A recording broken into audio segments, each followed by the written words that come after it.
বুয়েট থেকে পাশ করা এমন একজন ইঞ্জিনিয়ারকে চিনি যার বিবাহিত জীবনের 13টা বছর শুধু একটা বাচ্চা নেওয়ার চেষ্টা নিয়েই কাটিয়েছে।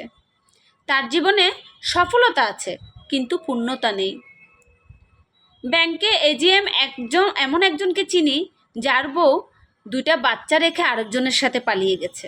তার জীবনে সফলতা পূর্ণতা সবই ছিল, কিন্তু ভালোবাসাটা কখনো কপালে জুটে নেই। একজন এমবিবিএস ডাক্তারকে চিনি যিনি পড়ালেখা শেষ করে ভালো কিছু করার জন্য দেশের বাইরে চলে গেলেন। তারপর বিবাহের প্রস্তাব দেন 14 বছরের ভালোবাসার মানুষটির পরিবারে। শুধুমাত্র ছেলে প্রবাসী বলে বিয়েটা দেয়নি। ভালো চাকরি মানে সব কিছু নয়। প্রেম করে পালিয়ে বিয়ে করা এক মেয়ের গল্প জানি। কি নিদারুণ অত্যাচার সহ্য করে একদিন গলায় বিষ ঢেলে দিল। ভালোবাসার জন্য ঘর ছেড়েছিল, সফলতা আসলো না। দেশ সেরা বিশ্ববিদ্যালয় পড়ুয়া এক মেয়ের গল্প বলি।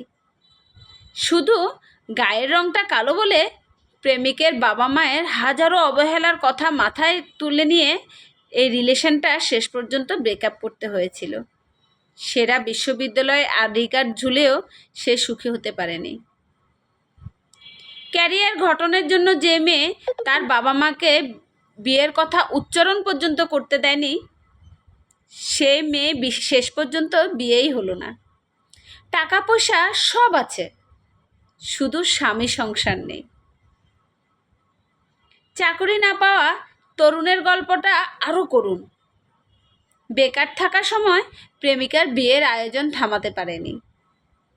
চাকরিটা হাতে পাওয়ার আগেই বাবা মারা যায়।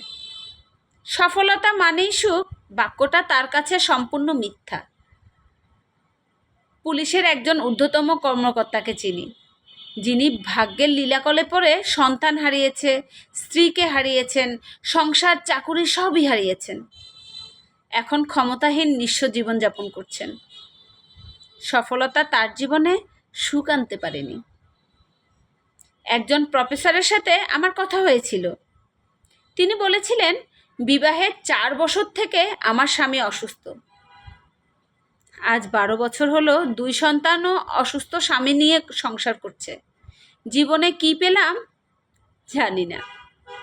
সবই ছিল, ভালো চাকরি, 2 সন্তান। শুধু অর্থই জীবনে সব কিছুই নয়। আসলে এই জগতে কে সুখে আছে? টাকাই সুখ দিয়েছে কয়জনকে? জীবনে সফলতা মানেই সুখ নয়। একটা জীবনে সুখী হয়ে মারা গেছে কয়জনে? সুখী দেখেছিলাম আমার এলাকায় সেই সুবা পাগলাকে। সে একবেলা পেট ভরে ভাত খেয়ে কি আয়েসি হাসিটাই না হাসতো। শুধু ভরা পেটে যে সুখে থাকতে পারে তার চেয়ে সুখী আর কেউ হতে পারে না, আর নেও। আমরা যারা মানুষ তাদের মন ভরে সুখ কখনোই আসে না। আমরা কখনোই পরিপূর্ণভাবে সুখী হতে পারি না। বাস্তবতা বড়ই ফ্যাকাশে, স্বপ্নের মতো সুন্দর হয় না। আমরা কারণ অল্পতে সুখে থাকতে পারি না।